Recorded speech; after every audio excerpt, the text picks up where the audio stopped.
Kom ons aanbid en dien die Here hier in sy erediens. Ons hulp is in die naam van die Here, wat hemel en aarde gemaak het, en wat getrou bly tot in ewigheid. Hy laat nie die werke van sy hande vaar nie.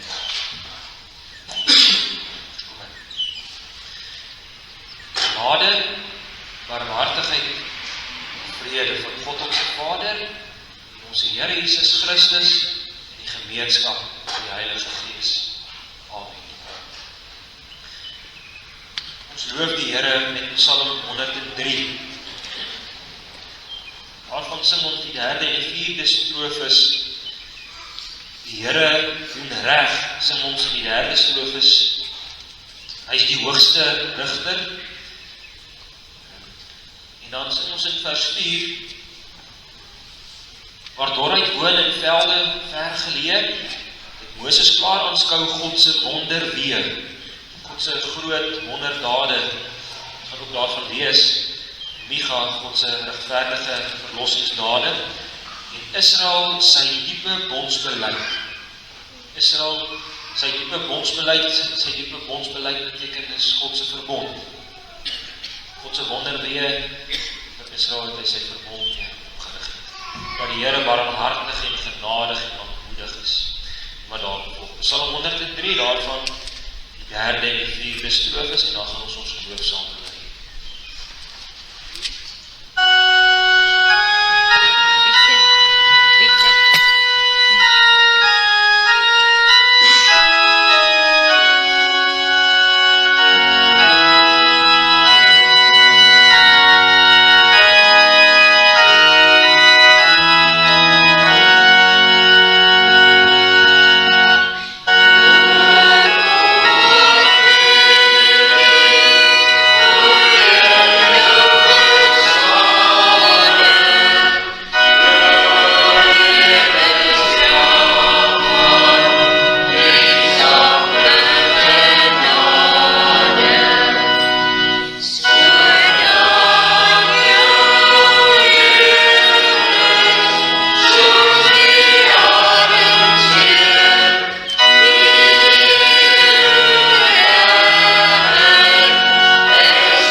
Wat op die 3de dag opgestaan het uit die dood, opgevaar het na die hemel en sit aan die regterhand van God, die almagtige Vader, waarvandaan hy sal kom om die lewendes en die dooies te oordeel.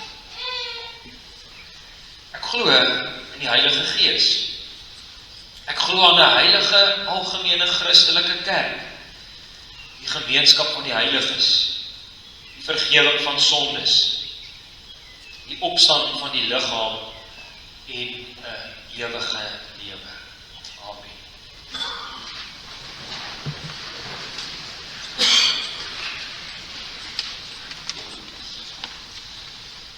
Kom ons lees saam met die Here se woord, Eksodus 20, die Here se wet.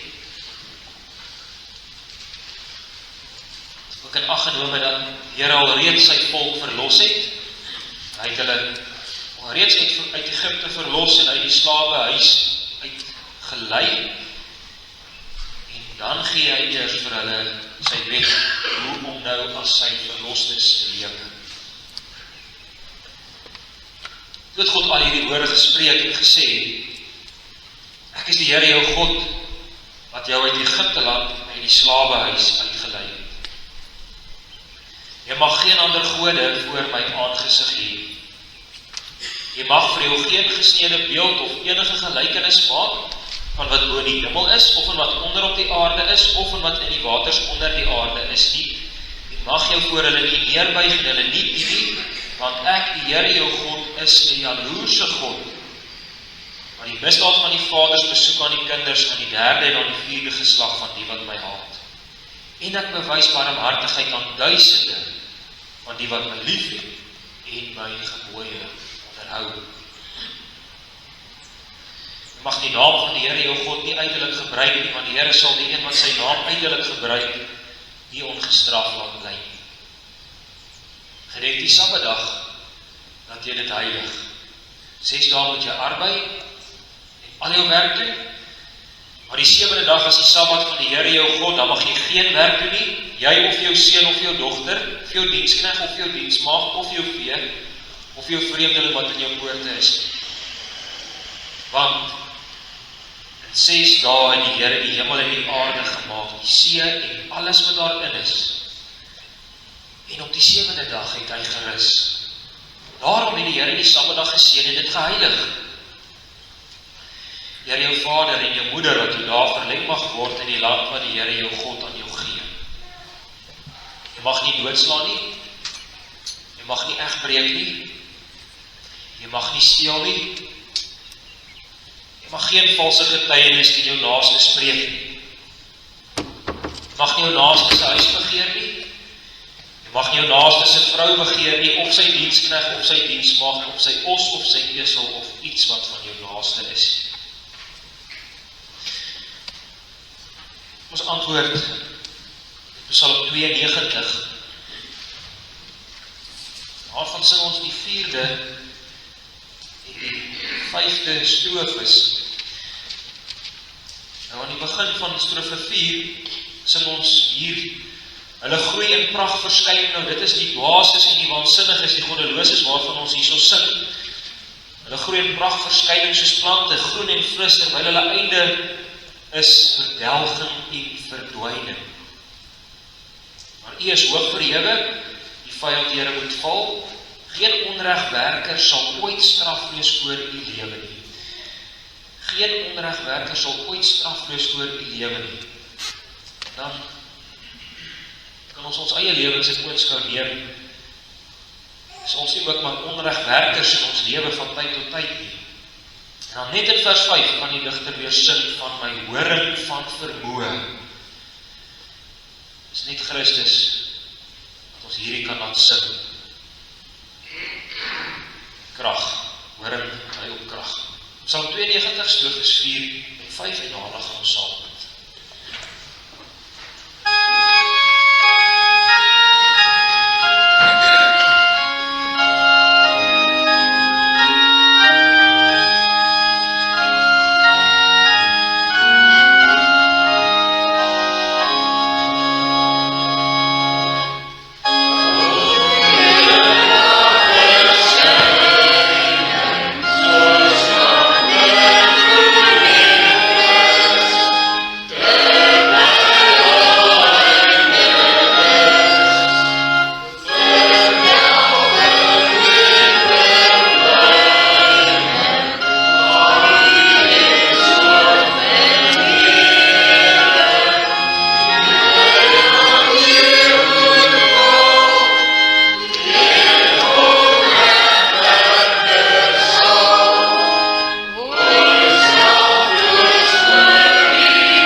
Ons bid saam. Onse Vader in die hemele, hoog en verhewe is U, in die majesteit, heerlikheid, is U die een wat regeer oor hierdie wêreld, oor elke haarbreedte van hierdie wêreld regeer U, van hierdie hele kosmos waarvan ons nie eens die einde ken nie, daaroor regeer U. Onoorwinbaar is U. Hier mag ons in U erediens kom om U te ontmoet en U ons Vader noem. Ag Here, ons smag so daarna om net meer en meer die volle implikasies daarvan te besef dat U vir ons 'n Vader is, dat U ons verlos in die Here Jesus Christus, dat U ons kom salf met die Heilige Gees om meer en meer heiliger te word, om priesters, profeet en konings te wees. Ons wil so graag meer en meer die volheid daarvan ken in ons lewens. Versoekings in die wêreld is so groot en die aanlokkingskragte in die wêreld, al die beelde, krag, die mooi versoekings wat so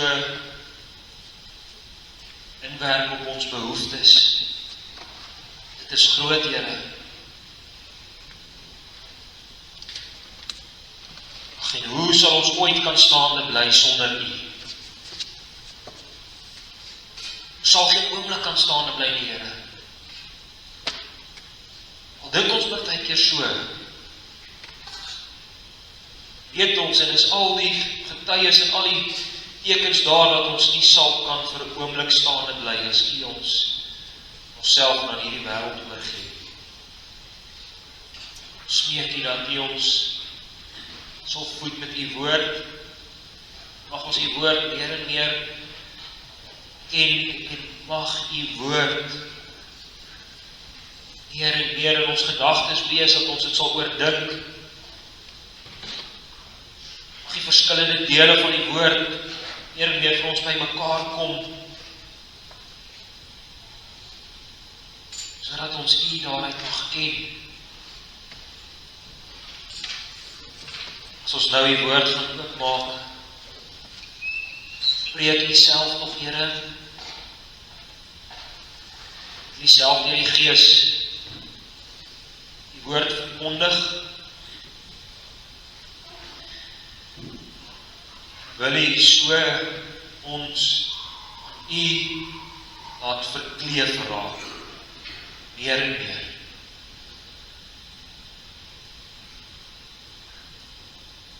Al die swaar laste van ons skouers af, wat ons self en die wêreld so baie keer op ons skouers lê. Kom maak ons vry, vry van Christus. Smeek ons in sy naam. Amen.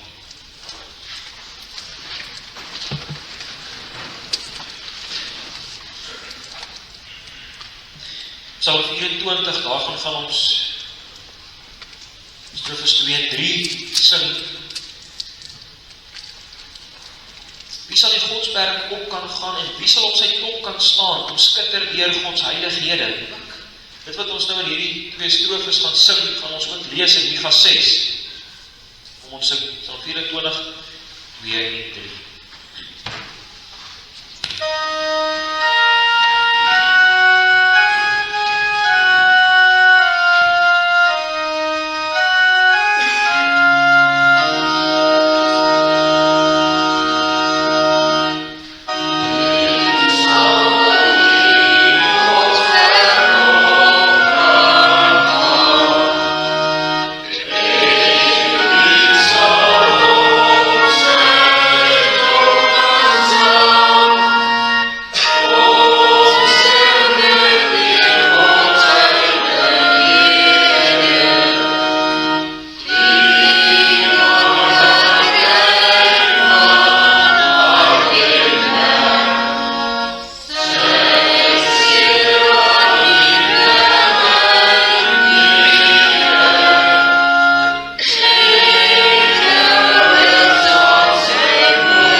lees. Dit is die laaste gedeelte van die boek Micha, hoofstukke 6 en 7. Het is opvallend dat in vers 2 die woordjie luister almal saam of hoor, woordjie hoor wat daar gebruik word by die begin van die eerste deel, en dan ook hoofstuk 3 se begin is ook hoor tog, o hoofde van Jakob, het begin ook met hoor tog, luister tog, en dan ook die laaste deel van Micha wat ook begin met hoor tog wat die Here sê, hoor berge, vers 2. Micha 6, kom ons lees saam. Die hoofstuk, ons gaan veral net stil staan by vers 1 tot 8.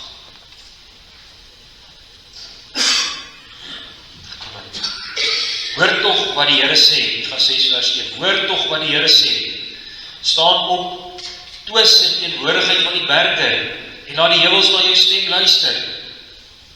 Hoor berge, die twis van die Here, en onwankelbaar is, grondslag van die aarde, want die Here het 'n twis met sy volk, en sal met Israel 'n regsgeding hou.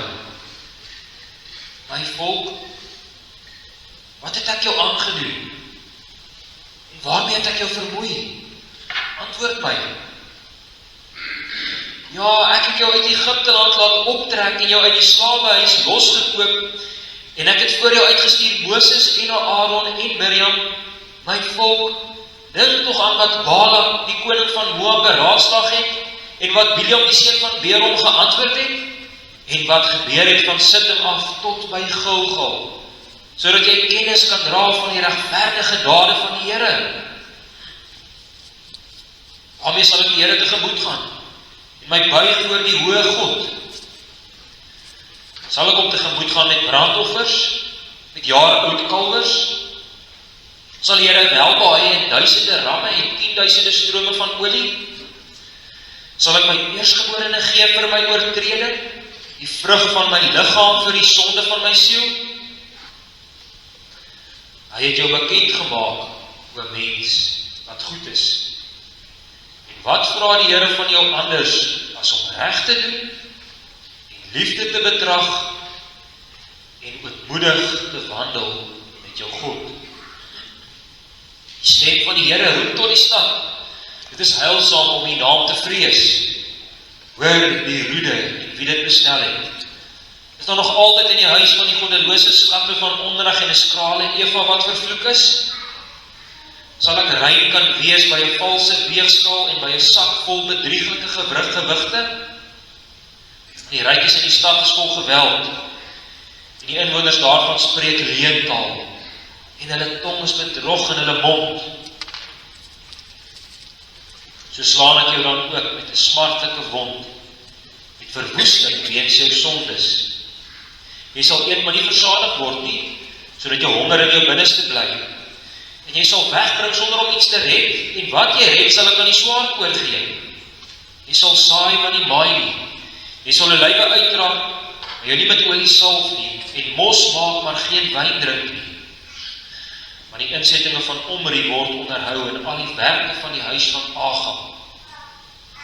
En julle wandel ooreenkomstig hulle planne, sodat ek jou tot 'n woestenij sou maak, en die inwoners daarvan bespotte. Die smaad van my volk sal julle dra. Vers 8.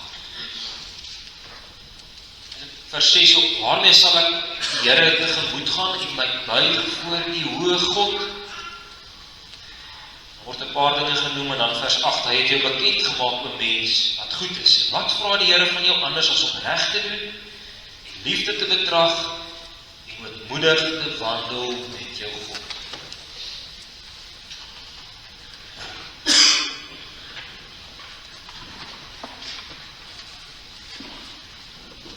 Daar was op 'n tyd 'n slagspreuk gewees wat al hoe meer bekend geword het. Engels was die slagspreuk gewees, turn or burn.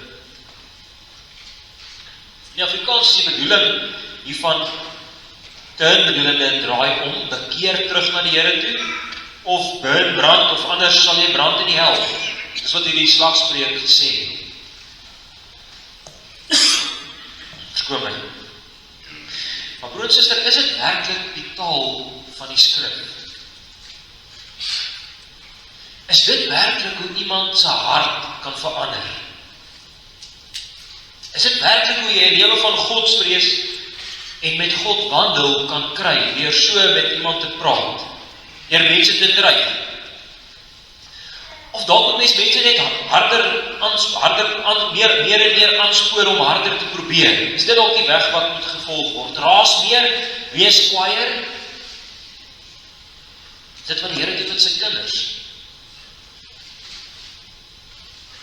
Dit is so, die Here kondig die oordeel aan oor sy bondgenote, hulle met wie hy sy verbond aangegaan het, en hy kondig sy verbondsvloeke aan. Dit gebeur verseker, want die Here sal altyd opstaan vir sy eer, en die Here is altyd 'n jaloerse God. Ons het dit ook gelees weer vanoggend.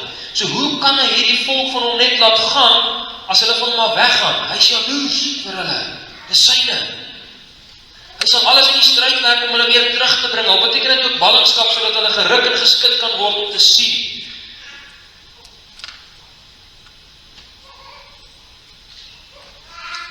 Besef, sy het haar hele lewe by en in haar Here. Die Here werk alles in die stryd om sy volk nie oor te gee. Daarom kondig hy ook sy oordele en sy verbondsvloeke aan. Maar die vraag bly steeds, dreig die Here soos 'n baie kwaai baas? Is dit wat die Here doen? Dreig hy soos 'n baie kwaai baas? Probeer die Here om sy volk te forceer om hom te dien? Dis miskien die hartjie van die vraag wat ek probeer vra. Probeer die Here om sy volk te forceer om hom te dien? En die Here se volk is wel so belangrik vir hom dat hy met hulle na die hof toe gaan. So is die Here se volk onbelangrik. Hy gaan wel 'n regsgeding met hulle aan. En nou is die vraag, hoe is die Here dan as hy wel hof toe gaan? Nou, ons weet, die hof is nie 'n lekker plek. Maar tog is dit wat ons hier lees in Micha 6 die eerste 2 verse. Ons lees hier van 'n hofsitting. Die Here het 'n twis met sy volk, 'n regsgeding. Ons lees 3 keer die woordjie twis in die eerste 2 verse. Hy het 'n regsaak met sy volk. Met sy eie volk gaan die Here na hof toe. Die Here is nie klaar. Is een wat aankla, die volk is die aangeklaagdes. Israel, die Here se eie volk word aangekla.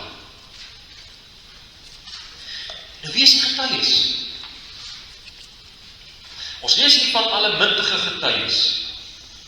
Die berge en die heuwels en die onwankelbare is die grondslaaf van die aarde. Die Here roep die onwankelbare berge as getuie in om saam met hom te getuig teen sy eie volk. Wat het die berge nie alles meegemaak nie? Eeue en millenniums het hulle aanskou en gehoor en gesien, en die sonde van die volk en die volk se optrede en hulle dade lê ook oor die berge en die heuwels van die aarde. Hulle ken dit. Deur geslagte heen ken hulle dit.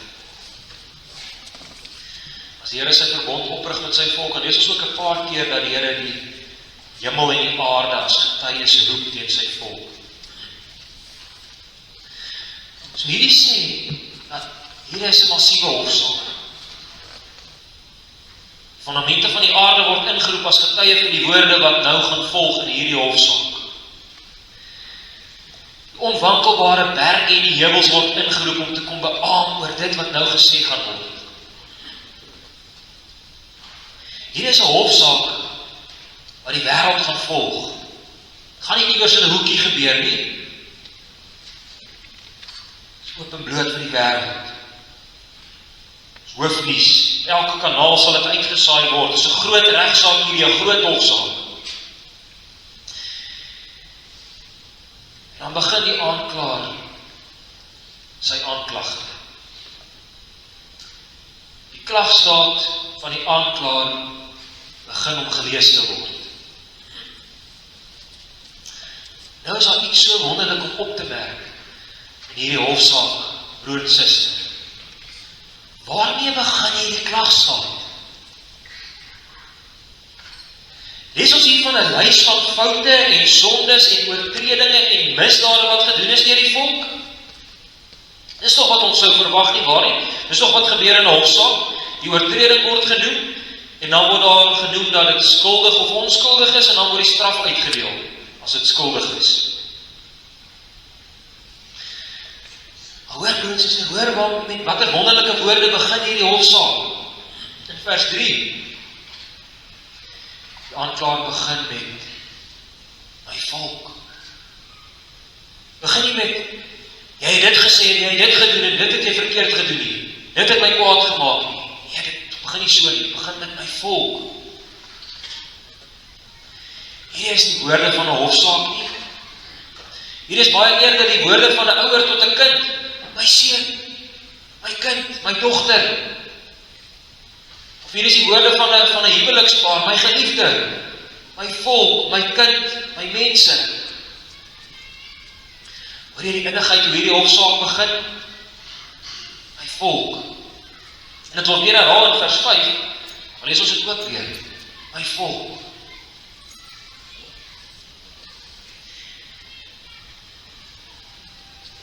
Hoor die aanklaer, broer en suster, my volk. Wat het ek jou aangedoen? Vers 3. Wat het ek gedoen dat jy nie meer belangstel in my nie? Wat is die dinge wat ek verkeerd gedoen het? Sê my tog. Wat doen ek om jou te verveel? Sê my tog. Hoe het ek jou moeg gemaak? Hoekom het julle nie meer lus vir my nie? Hoekom het julle nie meer enige belangstelling in my nie? So begin die aanklaer sy klag. Broer en suster, is dit nie ook 'n groot vraag in ons tyd nie? Al hoe meer mense verloor alle belangstelling in die Here in ons land, onder ons mense. Hoekom? Hoekom is mense net moeg vir die Here? Hoekom is die goeie nuus die evangelie? Hoekom is dit nie meer evangelie nie? Goeie nuus is nog altyd goeie nuus. Dit bly goeie nuus. Evangelie is altyd goeie nuus vir mense, maar hoekom het dit mense begin verveel? Hoekom word mense moedeloos met die evangelie? Dis vrae wat ons moet vra in ons tyd. Presies wat die aanklaer ook vra. Die Here vra aan sy volk. Waarmee het ek jou vermoei? Dit vra die aanklaer. Dit terwyl die teenoorgestelde volkome waar is. Die volk van die Here het heeltyd weer en weer die Here vermoei met hulle afvalligheid tot die Here. Dit lees ons op 'n paar plekke in die Here se woord. Een voorbeeld is Jesaja 43, vers 22 tot 24. Daar sê die Here vir sy volk: jy het my 'n oorlas aangedoen met jou sondes. Jy het my vermoei met jou ongeregtighede. Hulle het God vermoei met hulle sondes. Hulle het mekaar vermoei met hulle sondes. Vra ons die vraag weer, van die lys van die sondes nou volg. Van die lys van die foute en die oortredinge gaan dit nou kom. Maar kyk wat sê die groot geliefde. Kyk, wat het ek alles vir jou gedoen? Dis wat verse 4 en 5 vir ons so besonders wil kom wys. Die grootste verlossingsgebeurtenis in die Ou Testament word genoem. God het sy volk uit Egipte verlos. Hy het hulle uit die slawerny uit losgekoop. Dit was glad nie al nie. Hy het hulle ook gelei van die slawehuis tot die beloofde land. En op die ganse pad heen het hy hulle gedra en hulle gelei en in sy verbond het hy onder hulle kom woon, hier waar hulle deur hierdie pad gegaan het, tot in die beloofde land. Hy het hulle die hele pad gelei. Daar was 'n Moses wat die Here gegee het tussen hom en sy volk, sodat die Here se volk die Here kan leer ken. Daar was 'n Aaron wat die Here gegee het as priester. Dit word genoem in vers 5. Moses en Aaron en Miriam. Aaron het die Here gegee as priester, sodat daar geoffer kon word. Miriam was gegee wat die vroue kon lei tot 'n groot loflied vir die Here nadat hy hulle wonderlik verlos het uit die slawerny. Maar nog is dit nie al nie. Ook toe die volk se vyande planne beraam het om hulle te vloek. Balak en Biliam. En die Here nooit sy volk vervloek nie. Hy het hulle eerder geseën deur Biliam. Van Sittim tot Gilgal word laaste genoem in vers 5. Dit was die laaste plek voordat die volk die beloofde land ingegaan het, was Sittim.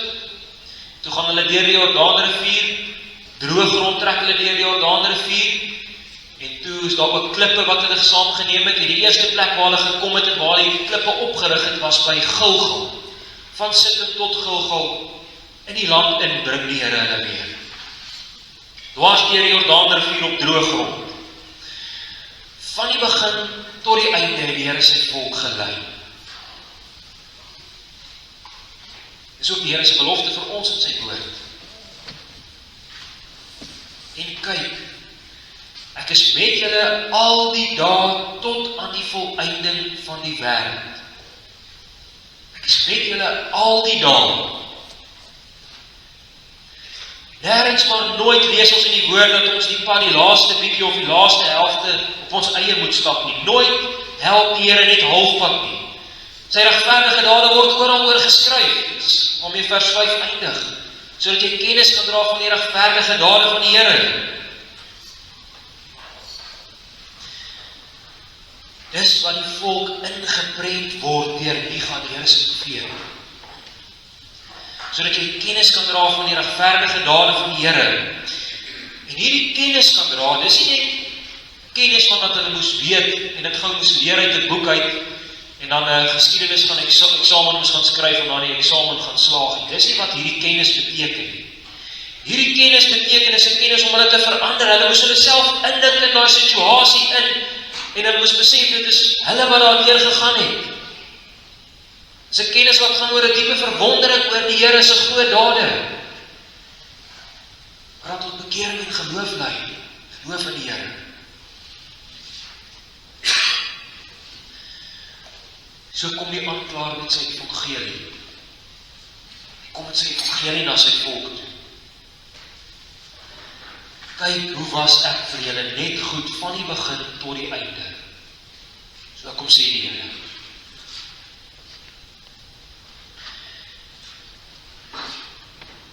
Dan kom verse 6 en 7, dan lees ons klompie vrae wat daar gevra word. Wat kan ek nou vir hierdie Here doen? Wat kan ek vir hierdie Here gee? Wat sal ek vir hierdie Here aanbied, wat van begin tot einde ons lei? Wat kan ek vir hierdie hoë God aanbied? Waarmee sal hulle hom tegemoet gaan en neerbuig voor hierdie hoë en verhewe God? Sal hulle brandoffers bring? Nou, brandoffers was een van die offers gewees in die Ou Testament wat heeltemal verteer is. Van die ander offers, mocht die persoon wat geoffer het nog 'n deel daarvan geëet het, daar by die tempel, maar die brandoffer is heeltemal opgebrand aan die Here, daar het niks oorgebly. Hulle sulke offers bring vir die Here, wat totaal en al verteer word. Die volgende is wat gevra word, of moet hulle vir die Here jare oud kalwers bring? Dit is by ons redelik bekend dat 'n jaar oud kalf al baie meer werd is as 'n kalf van net 7 dae. Vir 'n jaar lank is hierdie kalf nou al kos gegee en opgepas. Hy was al baie werd. Eintlik nie eens meer 'n kalf, dis dalk amper meer eerder 'n bees. Moet hulle sulke offers vir die Here gee? Nie 7 dae oue kalwers of 10 dae oue kalwers nie, maar jaar oud kalwers. En in vers 7 verander die vers van kwaliteit offers na kwantiteit, na die hoeveelheid offers. Miskien moet hulle nie net die beste offers vir die Here bring nie, miskien moet hulle baie meer offers vir die Here bring. Sal die Here behaag in duisende ramme. Die word melding gemaak van 'n massiewe offer, so Salomo toe hy offer het toe hy die tempel ingewy het. Sal 10.000 strome van olie vir die Here tevrede wees. Die olie was ook geoffer by van die offers, maar dan was dit in baie matige hoeveelhede geoffer, want het is kosbaar en duursaam.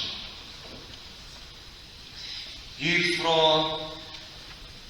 die volk, moet hulle 10.000 strome van olie aan die Here offer, sal dit om tevrede stel.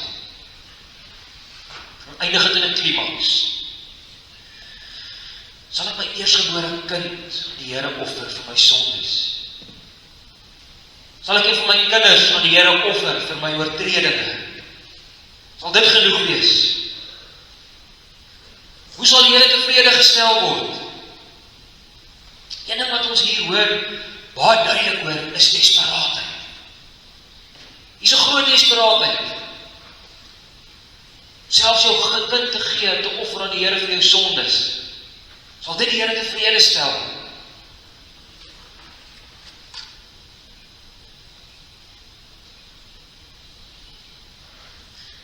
Mag ons al vra, maar die Here het dan offers vir sy volk voorgeskryf. Die Here wat dit gegee het. En hier lyk dit amper asof die offers nou nutteloos is. Broer en suster, was die offers gegee vir die Here, of was dit gegee vir sy volk?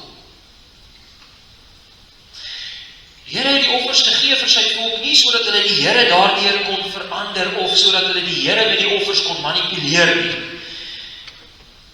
Ja, die Here het sy offers vir sy volk gegee, sodat hulle sal onthou van hom, en sodat hulle sy groot werke sal onthou, en sodat hulle in sy verbond hom nie sal vergeet nie.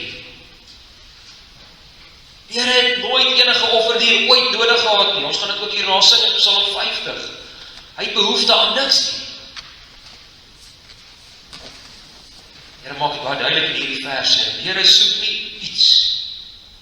Hy soek nie dinge van sy kinders af nie. Dit is eintlik verregaande. Wat kan nietige skepsels vir die almagtige en die soewereine en die ewige God gee? Wat kan hulle vir hom gee om tevrede te stel? Hy het behoefte aan niks, hy kort niks nie. Tog, liewe broer en suster, tog kom hier die Here. Hierdie groot Here wat behoefte het aan niks nie, wat aan niks kort kom nie. Hy kom en hy kom woon onder hierdie mens wat hy geskep het. Hierdie Here kom en hy kom woon onder hierdie mens wat hy geskep het. Dit is totaal sonders en asemrowend.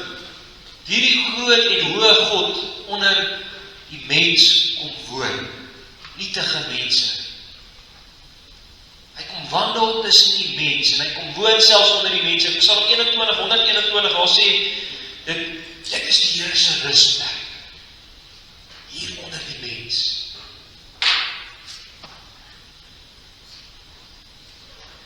So wat soek die Here dan? Die Here soek nie iets van ons nie. Die Here soek onsself. Dis die skokkende woorde van hierdie verse, veral vers 8. Die Here soek ons. Die Here soek vir my. Die Here soek nie iets van jou nie. Die Here soek jou. Hy soek ons. Dis waarin die Here wil woon met sy Heilige Gees. As die Gees uitgestort word, dan kom woon die Here in die mens. Hy soek ons.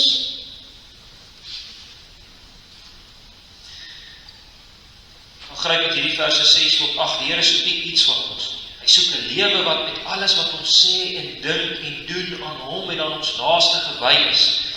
Die Here soek nie ons geld nie. Die Here soek nie ons tyd nie. Hy soek ons.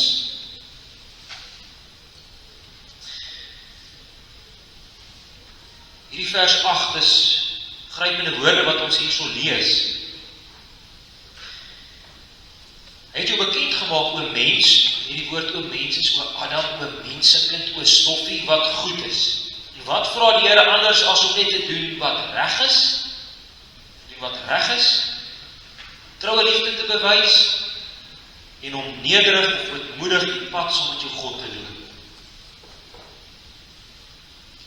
Dit is woorde wat ons hele lewe opwys.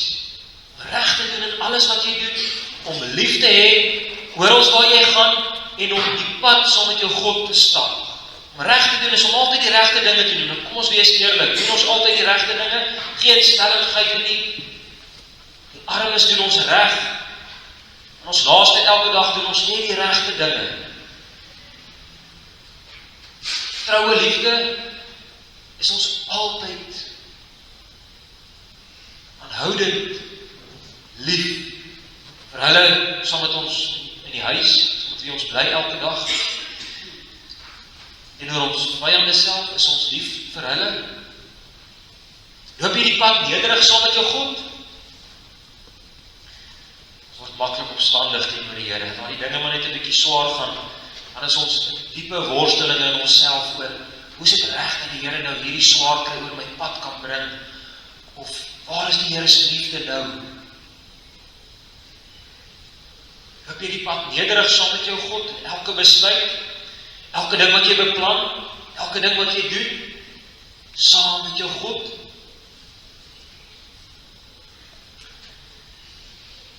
Broer en suster, hierdie verse wil ons bring na die evangelie toe. Van die begin van hierdie hofsaak, hoor ons die evangelie van God se goeie dade en God se troue liefde deur die eeue heen en sy regverdige dade met sy kinders. Vers 8, juis en veral moet ons bring by die evangelie van ons Here Jesus Christus. Hy was die een wat homself volkome aan die Vader gewy het. Christus het homself gegee vir die Vader. Dis wat hierdie vers 8 tog vra, dat ons onsself gee.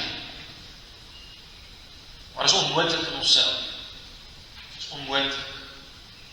Dit is onmoontlik om hierdie moreel en etiese lewe te lewe wat ons hier in vers 8 lees in onsself. Maar die Here Jesus Christus, hy het homself gegee. Hy het nie grondgebied op hierdie aarde bymekaar gemaak om dit dan aan die Vader te oorhandig nie. Hy het nie al die rykdom van hierdie wêreld bymekaar gemaak om dit aan die Vader te offer nie. Hy kon maklik. Dis jy weet waarmee die Satan hom versoek het, of waarmee die Satan hom versoek het in die woestyn. Al die koninkryke van hierdie wêreld, sê die Satan, sal hy vir hom gee. Maar die Here Jesus Christus weerstaan die versoeking. Dit is nie wat die Vader gevra het nie. Wat van die klippe brode word? Hoeveel armes en hoeveel behoeftige mense sou nie met al die brode versadig kon word as die Here Jesus Christus van al die klippe brode gemaak het. Maar die Here Jesus Christus kom en hy offer homself. Daardie kruis. Hy wandel ootmoedig met sy God. Nederig. Hy smeek en hy bid. My Vader, as dit moontlik is, laat hierdie beker by my verbygaan. Nogtans nie soos ek wil nie, maar soos U wil. In nederige afhanklikheid tot sy Vader gaan hy die kruisweg in. En hy doen wat reg is. Hy doen wat reg is, al lyk dit so verkeerd. Hy word sonde gemaak, al het hy geen sonde geken of gedoen nie. Tog word hy sonde gemaak in ons plek, sodat ons reg voor God kan kom. Ons sê dit is die Here Jesus Christus. Dis waar ons troue liefde sien. Dis waar ons hierdie liefde sien van vers 8 by God self. Jy ken dit, broer en suster, want so lief het God die wêreld gehad. Hierdie sondige, hierdie godvyandige wêreld, ons. So lief het God die wêreld gehad dat hy sy enige gebore seun gegee het, sodat elkeen wat in hom glo nie verlore mag gaan nie, maar die ewige lewe mag hê. Dit is liefde. God se liefde wat hy bewys het, Christus, wat vir ons gesterf het, toe ons nog sondaars was.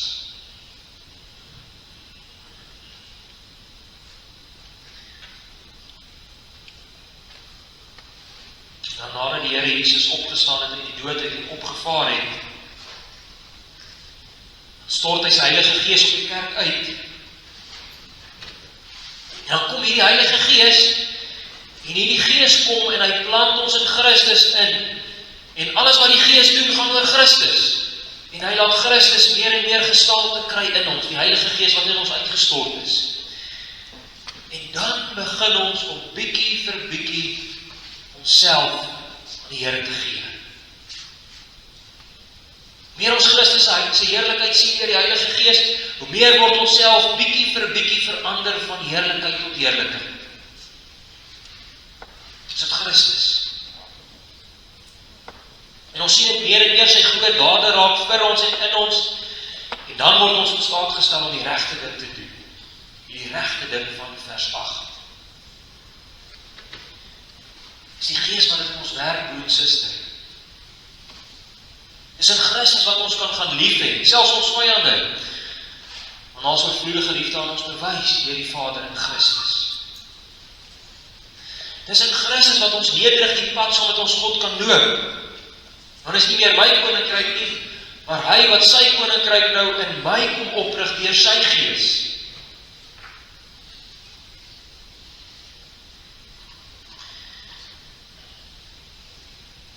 Ons sluit af.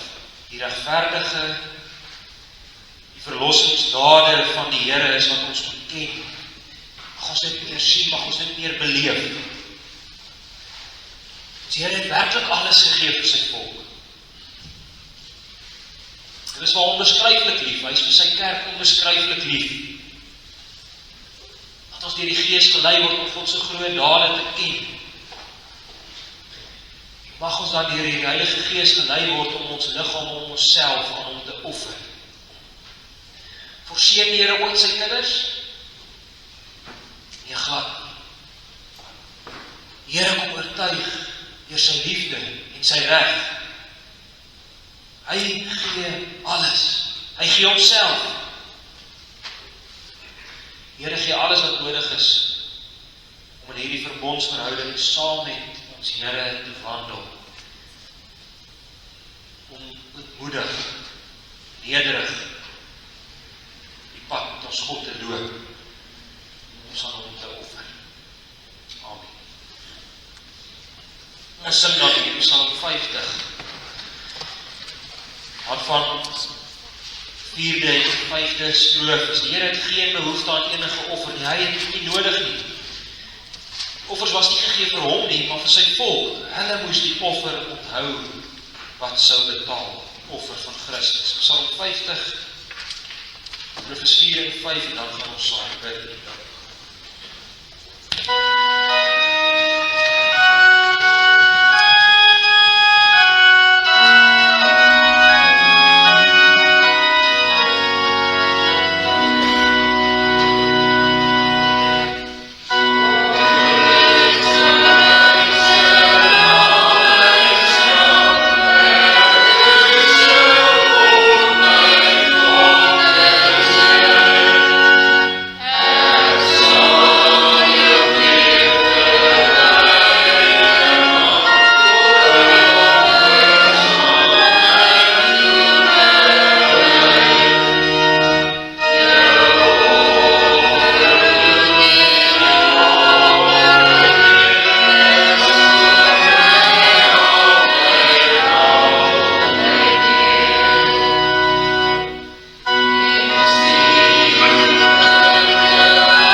Vader in die hemele, alles behoort aan U. Dis U skepping. En Christus het hierdie skepping weer met Uself versoen. Ook die kroon van die skepping, die mens. Dis die evangelie. waarin ons mag lewe en wandel elke dag. Ons smeek U dat U deur die Gees ons sal lei, dat ons oog gefestig sal hou op hierdie evangelie, op die groot dade. So maklik is ons by 'n plek wat ons kan dink, wat kan ons vir U gee? Wil ons iets vir U doen?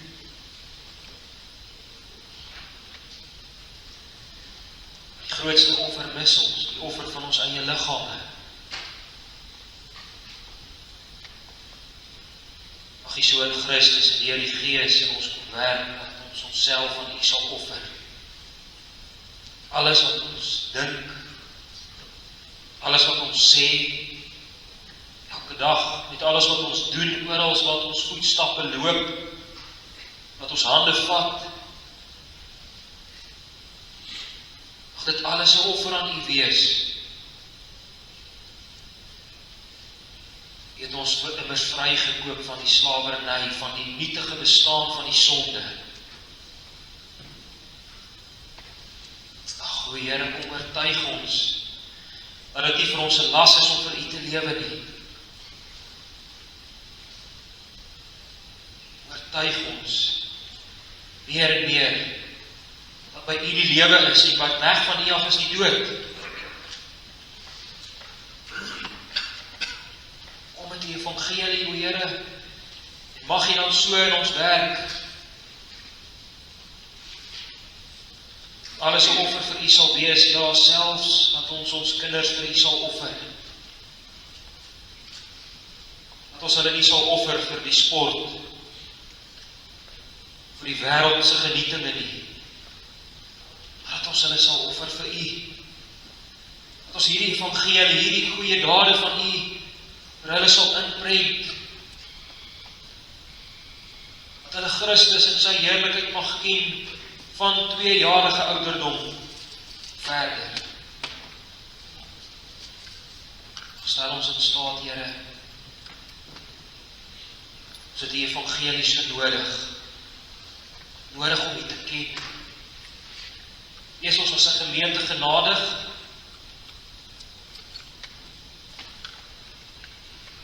Ons bid in ons skole, bid vir gelowige onderwysers. Skenk tog gelowige en godvreesende onderwysers vir ons kinders, sodat hulle U mag ken. Ons bid en spreek ook so vir gelowige onderwysers wat U sal gee, sal U hulle opwek.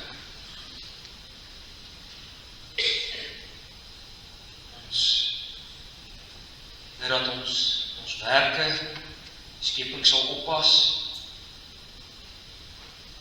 Ons bid. Ons dankie dat U vir ons werk gee wat ons mag doen.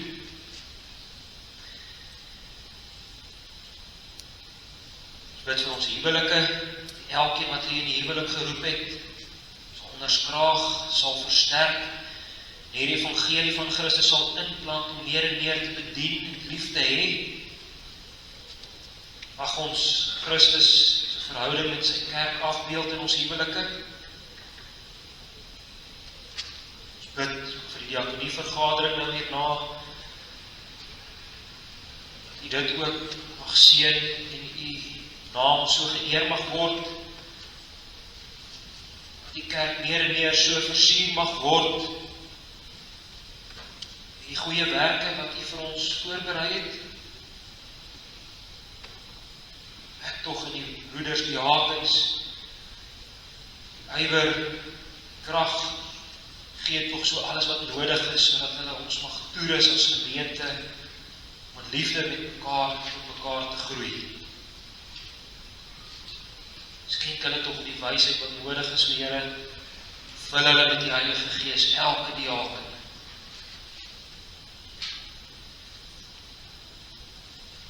Bid hierdie o Vader in ons Here Jesus Christus se naam. Amen.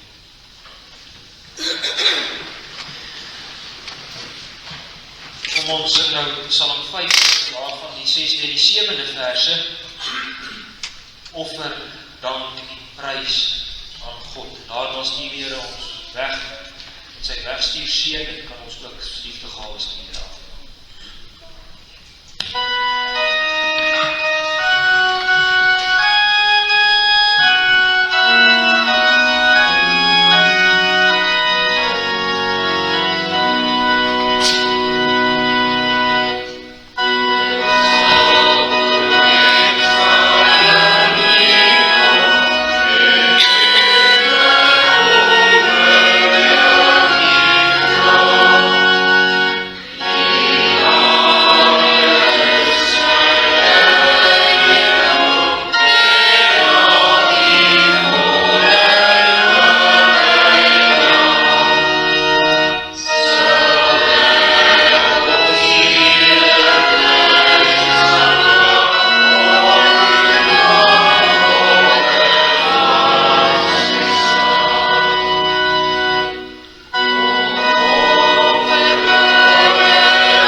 Onze Here Jesus Christus en die liefde van God, die gemeenskap van die Heilige Gees, sy met die elkeen.